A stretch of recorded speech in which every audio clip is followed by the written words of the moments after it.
What's up, hardship heroes? You are back on the other side. Today's guest is living proof that excuses and failure never stood a chance. He comes to fight with speed, power, and a sense of humor just as sharp as his punches. Pioneer, rule maker, and all around badass. This is wheelchair boxing legend, Ian Two Guns Cannon. How are you doing, Ian?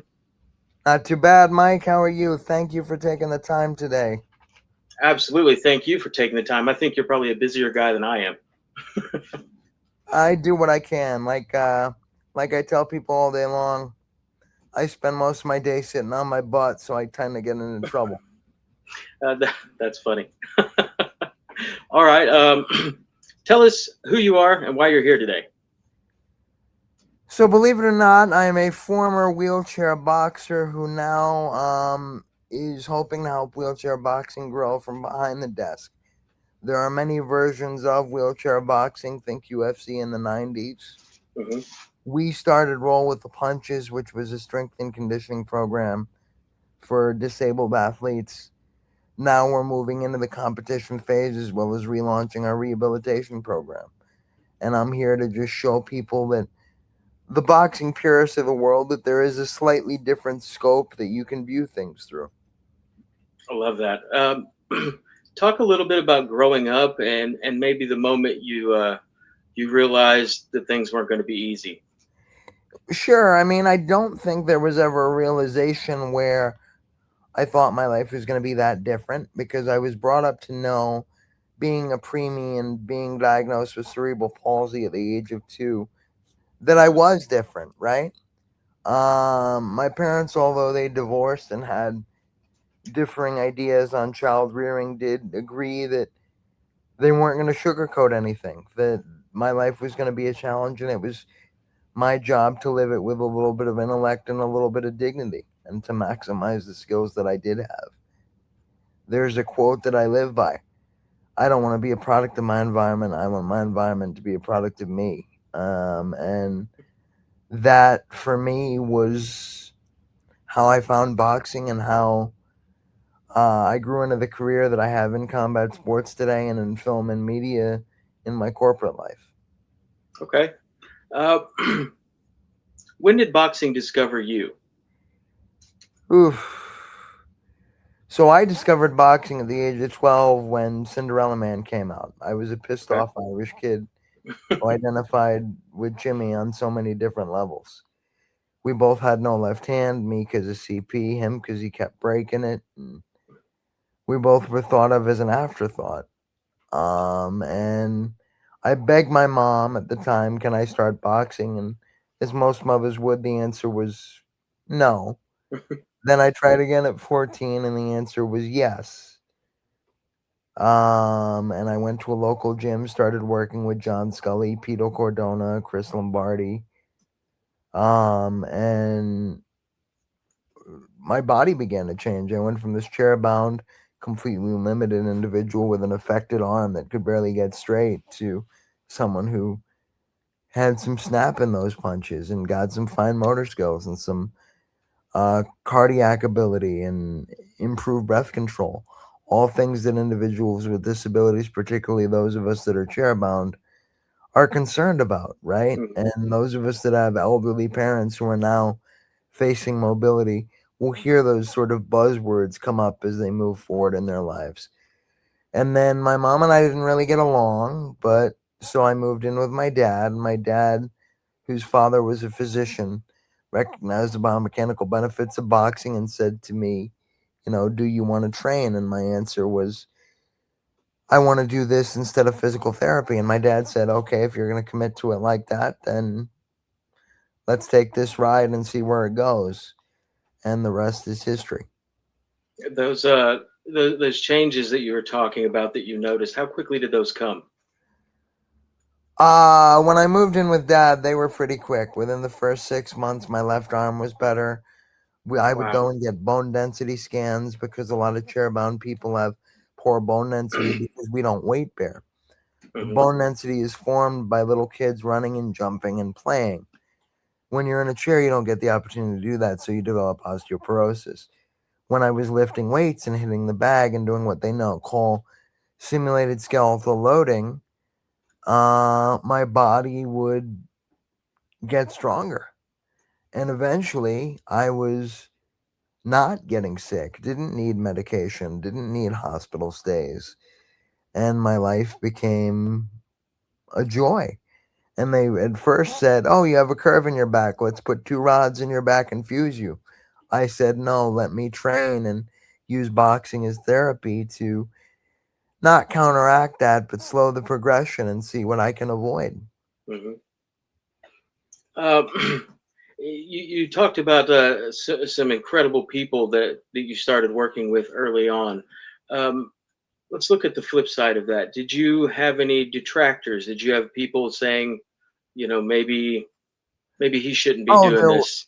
oh, there were hundreds, and there still are. Sure. Haters love to hate, right? So for me, it was, and I could name them, but I'm not going to be that No, guy. no. There were, um,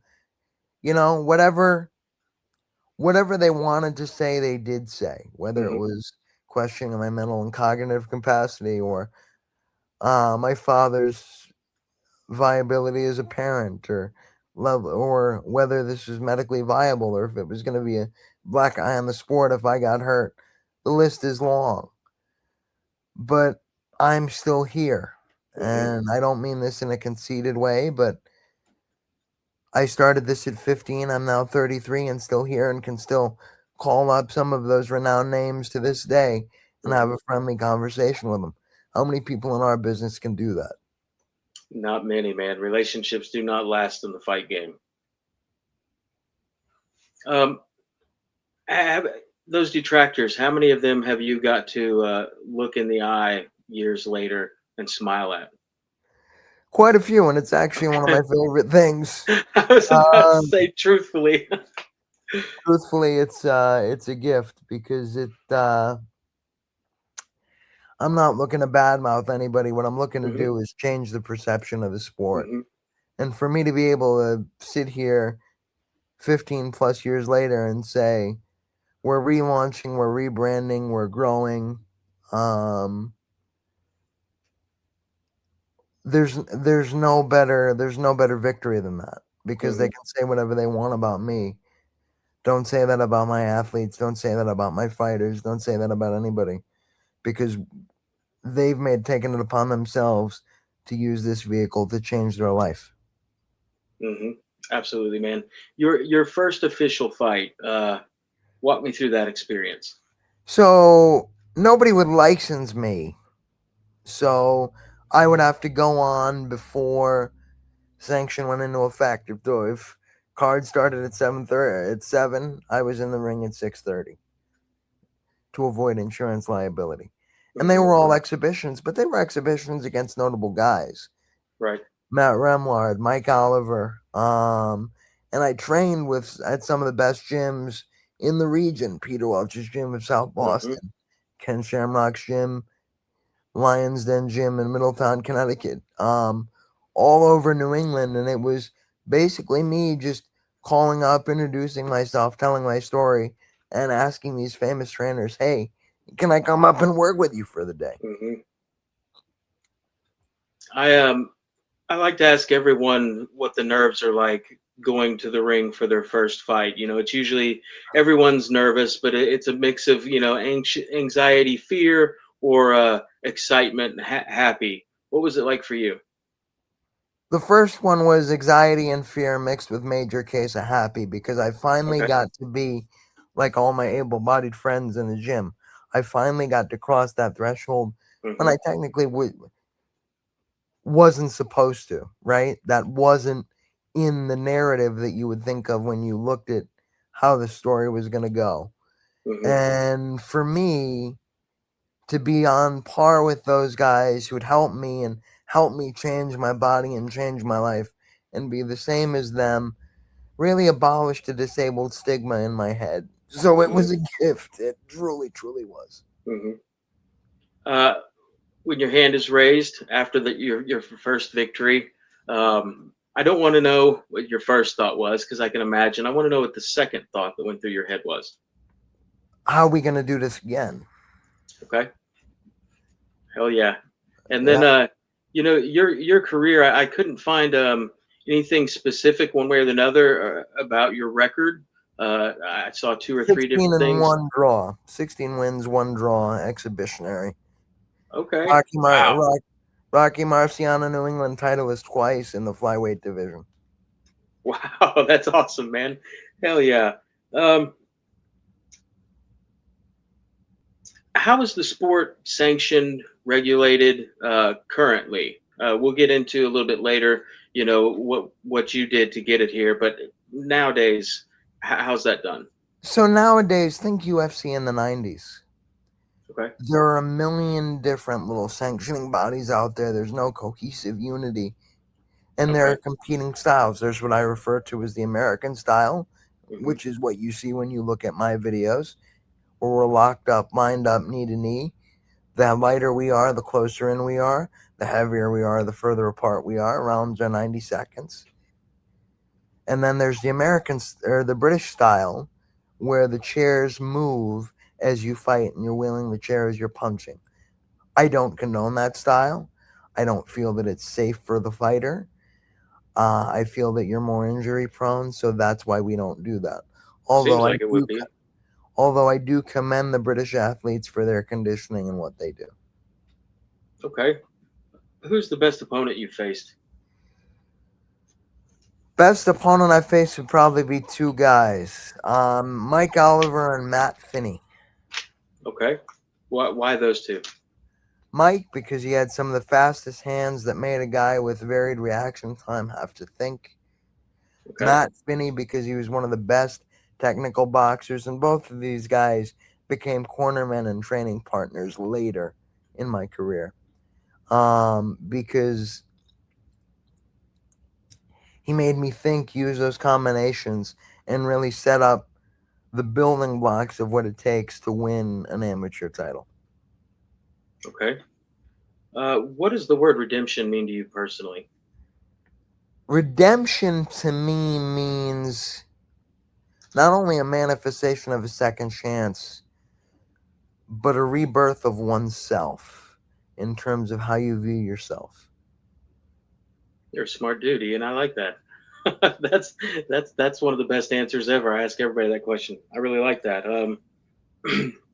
At some point, and you mentioned this in the beginning. At some point, your mission became more about others than yourself.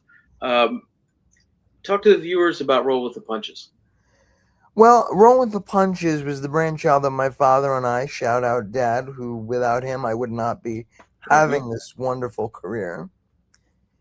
Um, we recognized that if the biomechanical benefits for me were changing lives, stopping medications, precluding surgeries, doing all these things, it's got to do the rest for the rest of the population, no matter what your diagnosis is, whether Hmm. it's cerebral palsy, spinal cord injury, stroke, whatever it may be. So we, using our connections in combat sports, opened up a class at Ken Shamrock's Lions Den in Connecticut with Pito Cordona and Jason Gruska, and used boxing and MMA training to be applied to the mobility impaired population. And we had a gentleman who was a two-time stroke victim come to us in a chair, leave walking, and a woman who came to us as a C5 paraplegic, which is roughly navel line or a little higher. She said one day doing abs, my stomach hurts, and I feel as though I have to use the facilities, which anyone who knows anything about spinal cord injury is a huge deal. So that's what we created. And we're in the midst of relaunching that program to bring it back, taking what we learned and working with world renowned professionals in both the physical therapy end of things and combat sports to bring us into a new era. Okay. If you had to estimate, this might be difficult to do, but if you had to estimate over the years how many people have been physically and obviously emotionally and mentally effective in a positive way because of this program, what would you estimate the numbers to be at? We kept our class sizes small, so I would say between 20 to 30. And the reason why we did that is so the individuals could get the personalized attention that they needed Hmm. because everybody's disability is different. Okay. What has been the biggest hurdle that you have encountered in terms of the sport's growth and getting it to where you see Sanctioning and where you want it to licensing. be? Sanctioning and licensing has been our biggest Okay. hurdle. Okay. How do you overcome that? So it's working with commissions that are more lax than others, creating Okay. a precedent and then moving forward. It's essentially building a legal case. Same sort of principle for us. Okay. I mean, there's Wyoming, there's Georgia, there's New Hampshire, there are any number that you can approach. Gotcha. So probably not Nevada or California the next year. No, no, none of the big five within the next year. Okay. Hopefully, within the next 2 to 3 years, we can go to the big five and say, we've done this event numerous times. Look at the BKFC model if you Hmm. want to follow licensing. That's Hmm. exactly the model that we're trying to replicate. Okay. Incredibly different sports, but but we're working with great guys to sort of guide us through that process, like Joey who's a very good friend of mine, who we've identified weaker commissions. And I mean, I had some great managers over the years in my own career who taught Hmm. me how the process worked. Jackie Callan, Al Valente, you know, and I learned from them. I said, how are shows built? How are cards put together? Hmm. What's the licensing process? So we can take not what's wrong with boxing, but what needs to be improved on and build a better mousetrap. Absolutely. You mentioned, a couple years from now, where do you see the sport potentially in, let's say, 10 years? In 10 years, I'd love to see it as a Paralympic sport with sort of two Hmm. silos, if you will, one being a competitive element and the other being a rehabilitative element Hmm. where they feed off of each other. And it becomes a insurance-based therapy similar to Rocksteady, where Okay. we can and we abolish that stigma that boxing and combat sports carry with them. That's Absolutely. my that's my goal for the next 10 years. Okay. You're still a young man, but you won't always be. If someone says the name Ian Cannon in 50 years to someone who knew you or knows about you, what do you hope they say? Well, I hope they say that I was a respectful man. I hope they say that I was someone who was loyal to his friends, loyal to his family. May not have always made the right choices, but was someone who stood by his beliefs and was always eager to learn in whatever avenue that took, whether that was business, sports, entertainment, whatever it may be. Okay. Um, you've seen your fair share, probably several people's fair share of peaks and valleys in your life, Ian, and you've never stopped pushing forward for a second. I scoured the internet for a moment or a time that it happened, and I couldn't find one. If you had to single out one moment in your life, as comfortably as possible, that you were at your lowest, or maybe felt the most broken, or maybe even like giving up, could you maybe share what that moment was, how you dealt with it, and came out on the other side? Well, I'm going to be candid. I have PTSD, Okay.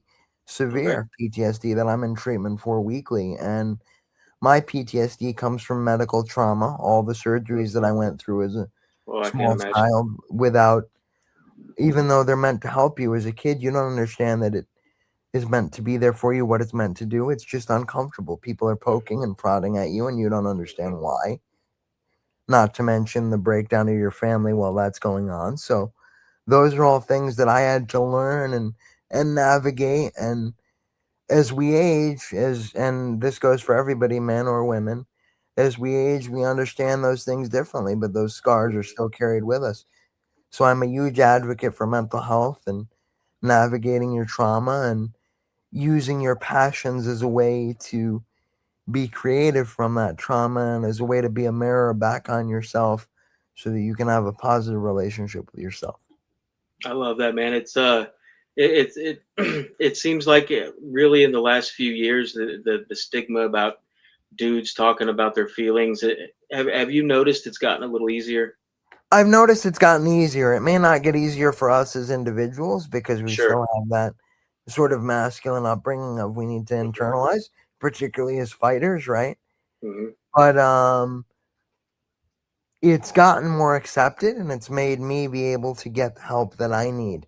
And if I can ever be a resource for anyone else who's struggling, Hmm. that's a gift that I love to receive because I view that as a privilege. Absolutely, man. Yeah, I feel that. You mentioned corporate life, business, film. What do you mean? Tell us about that. So now that I've left fighting behind competitively, now that I'm in my 30s, I am involved in the independent film space as an independent film executive for a startup film studio. Okay. And we're focused on disability, we're focused on combat sports, we're focused on empowerment. We do a number of things. And I've taken what I've learned in boxing and the cutthroat era of fight negotiations that I was in the 2010s and applied that to the film space. And let me tell you, it's a little bit easier and a little bit nicer. It's a bit of a shock to say that, but it's true. And Okay. uh, and I've had some great mentors over the years whose lessons were able to translate well. Okay. I have a few questions. We're kind of to the last section of the interview. These questions, for the most part, are about you, your likes, your dislikes. They're designed to make you as relatable as possible to the regular guy. I can't imagine the life you've lived, the career you've had, but maybe some of these questions will, bridge the gap between professional fighter and regular guy sitting in a chair in Arkansas. Are you ready for these? Lay it on me, please. All right. I'm sure you've been asked this 1,000 times, but I don't know what the answer is. I want to know who your favorite boxer ever is and why. Well, I got to give you three. I can't just give Okay. you one. First, for combinations and tenacity, Barry McGuigan. Second, for conditioning, not only because he worked my corner, but because he was one of the best to ever do it, Mickey Ward.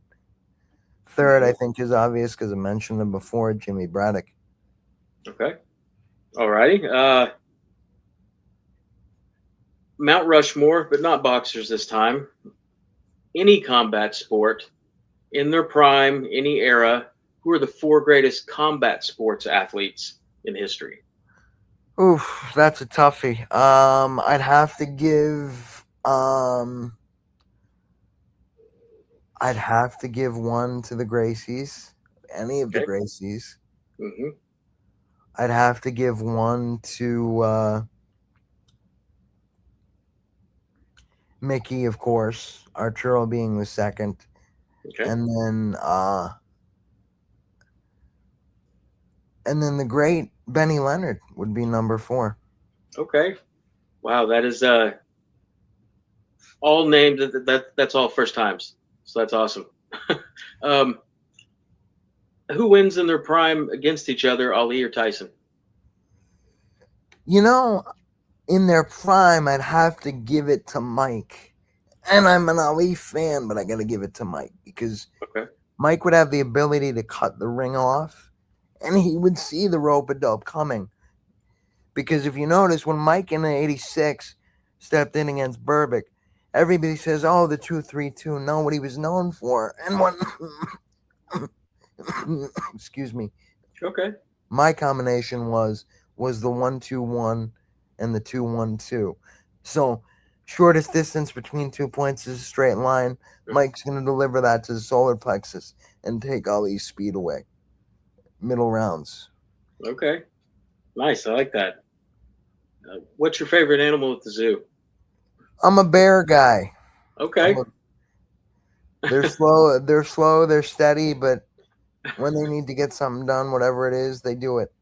Grizzly, black bear, polar bear. Brown, actually, Okay. brown or prisley, which is a subspecies of polar bear and grizzly with the melting of the polar ice caps. You know more about bears than I do. We're All big right. Nat Geo fans at our house, so Okay. Uh, Joe Louis versus Rocky Marciano. Young Lewis or old Lewis? Which one are we talking? Prime. Both from their prime. Lewis had a beautiful jab, but didn't have a great chin, so Marciano was going to time him early. Not with an overhand like most people would have thought, but with a beautiful straight right to the body. Step back, Lewis's chin is going to pop up. Quick left jab to blind him, right hand again. Nice. Very nice. What do you like better, pizza or burgers? I'm a New England guy. Oh God, you're gonna torture me here. No, I'm I'm not. a, I'm a burger guy. Okay. No, I often I ask pulled pork or brisket, but I took into account the New England, so I didn't know You how could well ask those would me work. pork or brisket too. I would have given you an answer on that. I love my Southern barbecue. So, All right. uh, Do you have a favorite spot nearby? my favorite spot is actually on Cape Cod, where we used to have a summer place. I'm a water guy. I love being by the water. I love being on the water. As a fighter, I find training on the water, doing sand runs for the able-bodied fighters, is the best. Okay, So that's just me. gotcha. I don't know if either one of these things are something you partake in or not, but coffee or energy drinks. I do neither actually, Okay, but I wasn't sure. All right. If you ever decide to pick up an energy drink, um, let me suggest the Mango Tango from Bucked Up, the official. We mentioned BKFC earlier, the official energy drink sponsor. It's really good, man. I definitely will check that out. The mango tango sounds good. There we go. All right. Both in their prime, Triple G versus Andre Ward. Oh, I got to go with Triple G all day, not only because I know Abel Sanchez, but Killer Instinct. I mean, I love Andre Ward. He's a Hmm. brilliant commentator, brilliant tactician.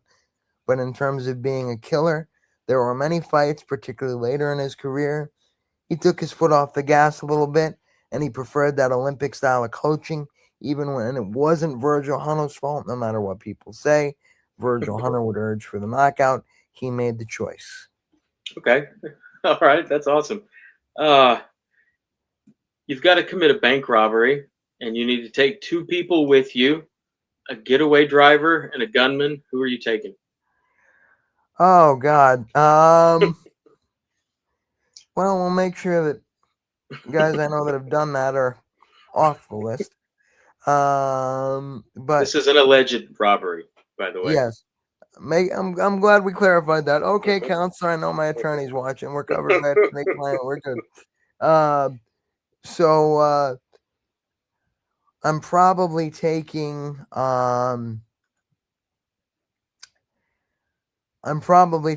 my assistant Sean as a driver because there's nobody better behind the wheel. Okay. Speaking from that as someone who gets driven by him every day. And then as a gunman, I'm probably taking my buddy Nate. Nobody better on the range or in the gym because I Okay. shoot as well. So Okay. Uh, MMA question: who sure, wins, both in their prime? GSP versus Anderson Silva. gotta go with GSP. You think same thing Chael did without the mistake in the last minute or two? I do agree with that because I do see with Anderson reflexes fail with age and fatigue. Hmm. Okay. Uh, Shortest distance between 2 points is a teak to the face. that's right. Absolutely. Both in their prime. Julio Cesar Chavez Sr. versus Pernell Whitaker. Oh, that is beautiful. Gotta give it to my man Sweet Pea because Yeah. seniors got to get to that body to hit it. There we go. Absolutely. Is it worse to be misunderstood or underestimated? I'm underestimated frequently, so I would say misunderstood is worse. Okay. All right. Uh, Stranger Things or Peaky Blinders?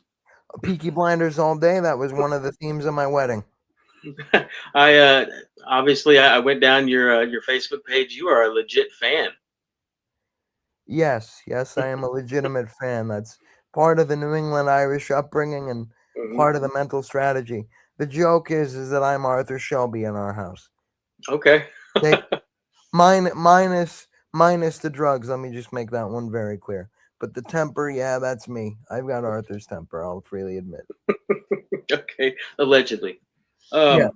Um, you've got to sing. And let me preface this with no happy birthday, no Star Spangled Banner, no nursery rhymes, nothing like that. You have to sing one song, start to finish, word for word, zero mistakes, $1 million on the line. What song are you picking? Ooh, ooh. I'm shipping up to Boston probably because it's easy and I grew up listening to it. Dropkick Murphys. There we go. Yeah, grew up, knew Kenny well. There was actually a point where Kenny may have talked about promoting me in my career, but Oh wow. that never actually, we never closed that deal. We're still very good friends though. Okay. What's the strangest fan interaction you've ever had? Strangest fan interaction I've had, that is probably when I was asked if I could sign somebody's chair. Chair? Yep, sign their wheelchair. Okay. That Okay. that was a cool one. Yeah, that's pretty awesome. Is that happened just the one time? That I've gotten autograph requests. I've gotten signed my Okay. T-shirt. I've gotten signed my program. Signed my wheelchair though was a new one. That's amazing. How who's been the biggest source of inspiration to you throughout your life? One person. Throughout my life, I'd have to say my dad because my Okay. dad raised me to be as normal as I could be, and I don't like that word. So let me clarify it a little bit. I understand. Raise me to be as on par intellectually with my peers as I could be, and then to be my own man and surpass my own expectations on a daily basis. That's amazing. Shout out, Dad. Great job. Well, thank you very much. Um, for anyone who's going to be watching this interview, 30 minutes or so when it's on YouTube, who might be struggling today, feeling like giving up or feeling broken, what message do you want to share with them about not giving up? Well, first, I'm going to say that those feelings are real and they're valid and they're okay. Hmm. Secondly, I want to say that one round at a time, right? Whether those rounds are 3 minutes or 90 seconds, Hmm. you just have to figure out what is the product of your environment that you don't want to give up. Because when I say I don't want to be a product of my environment, I look at that in three parts. The physical environment is 60 to 80% mine on a given day based upon my issues, right? So I look at the mental and emotional environment has to be 120% mine on a given day to achieve balance. So as long as you can find a way to do that, you're going to achieve some sense of peace and you can build off of that peace. Okay. I love it, man. Uh, what's the best thing about being Ian Two Guns Cannon? The best thing about being me is that I've been blessed with a unique perspective and some unique experiences, and I tend to forget that at times. Okay. And I think that I've gotten to do things in a unique way, physically and mentally, and that's a privilege that I don't forget. Love it, man. Um, who gave you the name Two Guns? So Scully did. Okay. It was really Rolly Two Guns because he used to call me Rolly Two Guns because I would roll around the gym, talking smack, getting into trouble, butting in on the old timers, trying to figure out how stuff worked. Because my arms got big, I got in shape because I used to Hmm. love doing pull ups. When I was in shape, I could bang out 4 sets of 40. Wow. Wow, man. That's amazing. Um, what's the best way for friends, fans of you, new fans that you're going to gain from this show, people that want to learn about rolling with the punches and just help out or follow you and what's going on with the sport? What's the best way for them to do that? So they can find me on Facebook, Ian Cannon, or they can find me at Two Guns Boxing, no G, so Two Guns Boxing on Instagram. Either way, I'm very reachable, very approachable. I love meeting new people. My wife says I talk too much. She can't take me anywhere. Um, Feel free to find me, reach out, ask any questions. And if you're struggling, even if it's not about combat sports and you just need a voice and a friend, I'm available. Reach out to me. I'm here for you, brother. Ian, I don't have any more questions. Is there anything else you want to talk about or anyone else you want to mention before we get off here? Well, I did want to mention exactly how wheelchair boxing works and some of the people that I got to work with, because without them, I Hmm. wouldn't be here. Absolutely. Of course, great manager and promoter Al Valente, or as I refer to him, Uncle Al. I wouldn't have been in line for an IBA title shot that didn't materialize due to some promotional difficulties. And the great Steve Smoger, who wrote our rules and got us where we are today. May he rest in peace. As well as one of the best trainers in Boston, quickest knockout in the garden, Tommy T.C. Connors. Love you, Tommy. You're the best. Wouldn't have that killer right hand in 1-2-1 if it wasn't for you. So, and the best publicist in the business, Bob Trieger of Full Court Press. There we go. So many Ian, more that I didn't mention. Thank you all so much. Thank you for helping me be me. absolutely. Man, you are a true inspiration. I am honored and blessed to get to sit down and talk with you. Uh, you have inspired me, and I have no doubt that you will inspire anybody who sees this interview. I hope everybody who sees it follows you going forward. I'll get this uploaded to YouTube. I'll send you the first copy. If for any reason you don't like it, let me know and I'll take it down. Great. I'm sure I'm going to love it. So thank you so much for the time, Mike. And we'll Thank you, man. chat soon. And Mhm. I'm Absolutely, glad man. that you're a fan, and I'm glad you're going to help us see how wheelchair boxing is going to grow. I'll do everything I can, man. Keep punching, my friend. You have a great evening. You too. Take care and have a great night.